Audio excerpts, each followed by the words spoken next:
to the last part of our 4-week series that we have called Creating Space in Our Lives. And if you've missed the first 3, if you've missed 2 out of the 3, whatever, I encourage you to think about going online, check it out. I know that for some of you, if you're in retirement, if you're at a different stage of life, I appreciate you thinking about, so how does this apply? Thinking about Sabbath, pulling away from busyness and work, really both of those things, full schedules.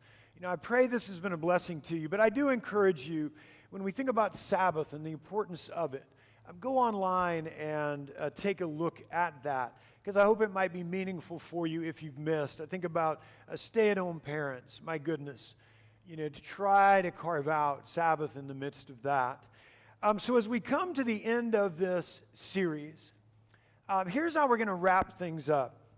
By talking about some really practical ways that we can better incorporate Sabbath rest into our lives. And not just how can we make a day clear Sabbath for us, so we'll talk about that. How can we incorporate Sabbath into just who we are, into the culture of our lives? Because I think you'd agree, and we've always got to remember this, if what we've been talking about over the past few weeks has not just been something we've used to kind of bide our time, if it matters, if it is important, if God does call us to this, then we got to be very intentional about how we incorporate all of this that we have learned and what we look at today. We got to make sure we begin to incorporate Sabbath rest in very intentional ways, because that's what it takes.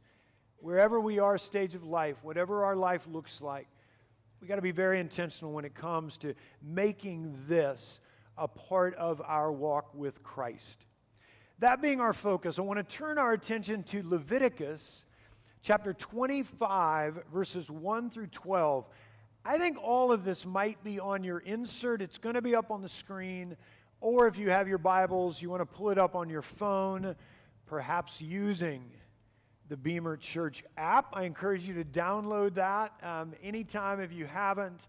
I got a reminder early today that I could attend 8 o'clock, 9:30, or 11 o'clock worship today. That was a great reminder, and I decided I'm going to come to all of them. So if you haven't downloaded that, Leviticus 25, 1 through 12, here's what I believe we find God saying to his people in this place. He's saying to them, yes, I do want one day a week from you. I want you to take that seriously. I want you to make that holy and sacred. I want you to carve out that one day a week, but that's not the only thing I want from you. Instead, I also want you to, in other ways, build Sabbath rest into who you are, into the culture of your life. Those are two very different things. And we're so blessed that God speaks to that so directly here. Here's Leviticus 25, verses 1 through 12. The Lord said to Moses at Mount Sinai, "Speak to the Israelites and say to them, when you enter the land I am going to give you, the land itself must observe a Sabbath to the Lord." Again, very creative, big thought that hopefully begins to get them thinking, okay, not just that one day a week, but something bigger is going on here, something more that God wants from us, so that we might make sure we're focused on him, we put him first. For 6 years, sow your fields, and for 6 years, prune your vineyards and gather their crops. But in the 7th year, the land itself, is to have a year of Sabbath rest, a Sabbath to the Lord. Do not sow your fields or prune your vineyards. Do not reap what grows of itself, or harvest the grapes of your untended vines. The land is to have a Sabbath rest. Also says this, whatever the land yields during the Sabbath year will be food for you, still wanting to care for them. So even though a crop hasn't been planted, they'll have some food to eat.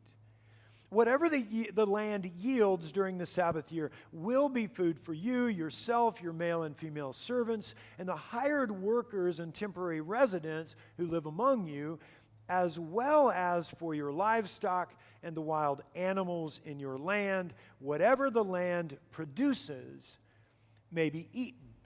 So clearly he is saying here initially that while he wants that one day a week as something that is sacred in their lives, they need that on a regular basis.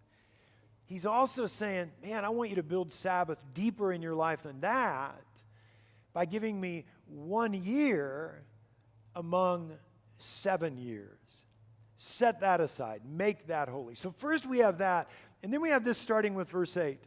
I mean, now we're like, wow, this is the 50-year plan. We're talking about what did the 5-year plan I think Jason gave us. So here's a 50-year plan he's hitting them with. Count off 7 Sabbath years, 7 times 7 years, so that the 7 Sabbath years amount to a period of 49 years.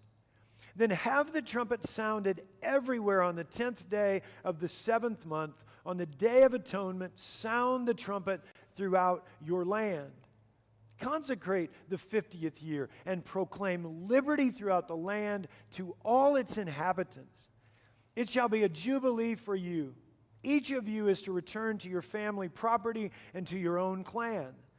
The 50th year shall be a jubilee for you. Do not sow and do not reap what grows of itself, or harvest the untended vines. For it is a jubilee and is to be holy for you. Eat only what is taken directly from the fields. And understand, in the midst of this year of jubilee, here's everything that is to happen. All debts are to be canceled. All slaves are to be set free. And hear this, all landowners who have lost their land will now have that land returned to them. The idea being to not allow poverty to become permanent. And again, what's at the center of all of this? God wanting them to incorporate Sabbath not just into their week, into every fiber of their being, into every aspect of their lives. Now, having said that, here was the only problem for God's people at that time. Just a little thing, right? They never fully embraced any of this, really. Meaning, even though they knew what was required of them, man, they understood what God was asking of them, they weren't implementing it into their daily journey. And so here's why we start with this today. We don't want the same thing to happen to us. We don't want that to be us. And so again, in the time we have together today, we're going to talk about some really practical things we need to do. I mean, 2 of them very obvious, 3 of them I hope might be helpful and creative. But we can't, a double negative, not pay attention to those that are obvious. Here are 5 things, practical things that I think can help us when it comes to building Sabbath into our lives in a broader sense. Not an exhaustive list, but let me throw out these 5. First, in order to build the concept of Sabbath into our lives, this is the really obvious one. We got to start here. In order to clear space amidst our busyness and work, not just so that we might find rest, but also that we might deepen our connection to God. First, in order to do that, we've got to do this. We do need to create and keep a Sabbath each and every week. And again, if it can't be Sunday, then we've got to choose another day. In other words, before we can ever make Sabbath a part of who we are in a larger sense, which is what we're focused on today, we still have got to clear this first hurdle to make one day each week a very holy day. Now, with this first thought, obvious as it might sound, here's what I want you to be thinking about. And I know we've covered some of this over the past few weeks, but let's come back to it today anyway. Here's what I want you to first be thinking about. How can you best make this happen? Clear a day and make it holy. I don't know that any of us right now are totally engaging what God intends this day to be. I think all of us have room to grow there. And so I want you today to be thinking hard about, how can I really make that one day sacred, cleared out? How can I make that a reality? For example, boundaries, when it comes to this, man, boundaries are going to be huge. We might have to come to family. We might have to come to friends. We might have to say to them, okay, here's a part of my week that's just focused in a different way, just me and God. You're asking them in the midst of that conversation to just honor that, to in fact support them in that, to encourage you in that. Or maybe at work you've got to have a conversation. If it's appropriate, in some situations you can have this conversation. I know some of you have had it, you've shared that with me. To come to a boss, to come to work and say, hey, this part of my week is something I'm trying to keep clear. I'm trying to keep it sacred. And so will you help me with that? And in some cases that works. Or maybe the boundaries that you need to set, and this may be true of all of us to some degree. I mean, maybe the true boundaries you need to set relate to boundaries you need to set with yourself. You know, to say to yourself, okay, this is a sacred part of my week, so I'm not going to text, I'm not going to email, I'm not going to check in with work. You know, in the midst of this space, I want to honor that for myself. Of course, this is going to be different for all of us. So first off today, when we think about beginning to build Sabbath, not just into our lives in a broader sense, but first, to have that day. First off, ask yourself, what boundaries do you need to set in order to make that happen? One day a week that you can make holy. What are other things you need to embrace in order to make that happen initially? Second thing we need to do in order to drive the concept of Sabbath deeper into our lives, the second thing that can help us is this: to prioritize and take real vacations. And I mean, they can even be staycations, but to truly say, okay, this is going to be real. This is going to be Sabbath-like in terms of our intent. Maybe this is what we're talking about here. Thinking back to God asking his people for 1 year among 7. What we're really talking about here is clearing 1 week, making at least 1 week sacred in the midst of 52. I heard someone say this once, that true vacation is time spent anywhere other than a relative's house. Meaning it's great to travel back to where you're from to see Aunt Mabel, but that's not the same as truly getting away from it all. Once a year, we as a family, and this is kind of past for us now with our older son up in Philadelphia, with our younger son really involved in a sport year-round. But over the years, kind of ending just a few years ago, we made it a point as a family each year to really try to, yes, visit family. I mean, that was important for us.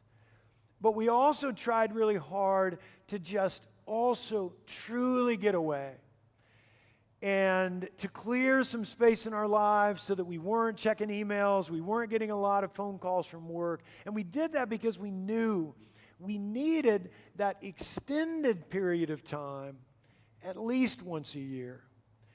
Guys, ask yourself today with this second thought, do you try to keep a week sacred at some point in your year? A week to pause for an extended period of time? If not, consider exploring that. Consider making that happen, again, in order to drive the culture of Sabbath just deeper into your DNA, deeper into who you are. Here's a third thought today. Thirdly, in order to build Sabbath rest, again, deeply into the culture of your life. Thirdly, we need to do this, or thirdly, this can be helpful. Man, I hope this hits you as something maybe you haven't thought about enough, but I hope this can be a help. Thirdly, in order to do this, we need to leverage the uniqueness of our schedule. We need to leverage the uniqueness of our schedule. Truth is, we all have unique schedules. There are pros and cons that go along with any of them, which means we can complain about what our schedule prevents us from doing, looking only at the negatives, or we can leverage what our schedule actually allows us to do. When you become a pastor, what do you know from day one? You are not going to have weekends off, right? You know that right off the bat. That can especially feel like a really big negative because that's primarily when your family has time off. As pastors, we can focus on that with regret, with a little bit of angst, or we can do this. We can focus on what is possible because of that unique schedule. You know what's possible for me as just a couple of examples, and most parents don't have this opportunity in their life. What's possible for me is this. I can attend an awards ceremony at my son's school on a Thursday morning. A lot of parents can't do that. I can go to a swim meet even when it takes place on a weekday. A lot of parents can't do that. You know what? When you begin to look at things that way, you begin to realize that there are always some really big pros in the midst of any unique schedule. What is your unique schedule? And how can you best leverage it? How can you best clear space in your life for God, for family, for others? And let me just say this, even if you are retired, or I would say especially if you are retired, that requires, your unique schedule really requires a great deal of praying and planning.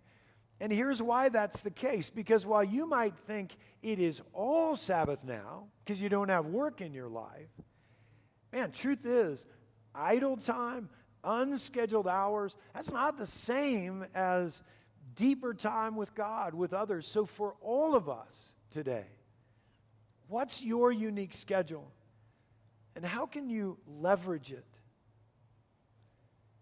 Here's a forethought today, and maybe all of you, when I share it, will say, why didn't we start here? Isn't this kind of the most important thing? I didn't start with this, obvious as it is, important as it is, as a part of Sabbath. I didn't start here because I want us to remember this is not the only important thing related to Sabbath, okay? Important, but it's not the only thing that Sabbath is about. So obviously, fourthly, here's another thing that we've got to commit ourselves to if we're going to be able to kind of build Sabbath into our culture. We got to prioritize gathering every single week for worship. In other words, in order to build Sabbath into our DNA, absolutely, we've got to build worship into the fabric of our lives. Again, personal example, here's what's really interesting about my Sunday morning experience. While by the time I get to 12:15, 12:30, while by that time I am exhausted physically, I am usually pretty worn out mentally, and it's why I try not to schedule meetings on Sunday, though sometimes can't not do that. Sorry about the double negatives. I'm trying not to do that. But while by 12:15, 12:30, I am physically and mentally drained, this is also true. Every single week, I am rested and refreshed and rejuvenated spiritually. It's true. And that's the gift of this part of Sabbath, and it's also why it's got to be a non-negotiable for all of us. Here's what I often hear from people when they come to church and I haven't seen them for a while. I am not picking on any of you if this applies to you. I'm not picking on people I've had this conversation with, this experience with. I promise. It's just an illustration that I think can help all of us. And man, for some who are not here, who've had that experience, they'd say, yeah, thanks for sharing that. It's just true. It's just a reminder that we don't want to go there. A lot of times when I see someone who hasn't been here for a while, weeks, months, First off, if I have time and don't come in as late as I did today, I will descend upon them, and they're comfortable with that, I think. I got very emotional a few weeks ago, man. It's like, oh, I'm so glad to see him, and it is such a blessing because we build that community together when we worship together. But usually after the service, often after the service, people will come up to me, and they won't say one thing, they'll say two things. They'll say, number one, man, that was awesome. I needed that. But then they'll also say this oftentimes, and because of what I've experienced, man, I'm not going to miss again. This has got to be a weekly part of my life. Do you know where we're going? What often happens in those situations is then these people I'm so excited to see every week, I don't see them for weeks and months. I only share that, not judgmental. I only share that to say, do not let that be you or your experience. Knowing that this time of worship is another critical step when it comes to driving Sabbath into just who you are. Knowing that. Are you, in fact, prioritizing this? Are you making this a weekly priority? Some of you who are here today would say, hey, Rob, I'm glad to see you today. I can't see you next week. I got to work. And I know some of you are in that situation. Some of you that are live streaming today, you would say, man, you know what? I got to work every Sunday. And I pray that this, therefore, is a blessing to you. But I want to say to any of you who feel a little stuck there, oh, man, there are ways to create this experience. And I'm not talking about Joel Osteen. May he hear that if he's live streaming me later today. Not talking about that. I'm talking about ways to incorporate music into a period of time when you can carve out Sabbath. Ways to incorporate Scripture. Ways to incorporate devotion. Ways to incorporate prayer. If you feel stuck at times and you're like, man, it can't be this every week, so what can I do? Talk to me. Come to me. Email me. And let's talk about that. But this has to be another thing that we prioritize. And then knowing that this is not an exhaustive list, I do want to throw out one final thought. I mean, this one really hits me, and I hope that you might grab onto it and say, yeah, I haven't thought about this much. I think this could be a help. Lastly, to drive the concept of Sabbath into the culture of your life. Lastly, in order to do this, this can be helpful. Fast occasionally. Take some time to fast occasionally. Having said that, let's grab onto a common definition so that we'll all know what I mean by that, okay? Fasting, here's the definition I want you to embrace. Fasting is simply the act of temporarily giving something up, something that's a part of your daily journey, probably something that you love, actually. I love food. It's one of the things that I love. So yes, it can be food, but it doesn't only have to be food. Some of you would say, no, I love technology more than food. Food's right up there, but no, technology. We'll talk about that. Fasting is simply the act of temporarily giving something up so that you might then be better able to do this, to focus more completely on God. Related to that, James Packer writes this: we tend to think of fasting as going without food, but we can fast from anything. If we love music and yet choose to spend a day in silence in order to spend time with God, then that is fasting. Thinking along those lines, how might this apply to your life? In terms of what you might need to occasionally step away from. For example, thinking technology. I mean, if you were to step away from that for a period of time, phone, laptop, tablet, TV, would that be something that just draws you deeper into Sabbath, closer to God? Knowing this is going to be different for all of us, struggle with this, reflect on this today, this week. Asking yourself, when it comes to giving something up, what might most help you? Let me just say this as we close out this message series. Not just this message, but message series. And then we're going to share together as we close in song. I do believe that for you and me, we often don't realize how much we need this Sabbath rest, not just the the Sundays or the day we've got to embrace, but something deeper that runs further for us. I do believe often we don't realize how much we need it until we find it and begin to live into it. And so my prayer for all of you this day is that you might truly begin to seek Sabbath out more than you ever have before. Let's pray.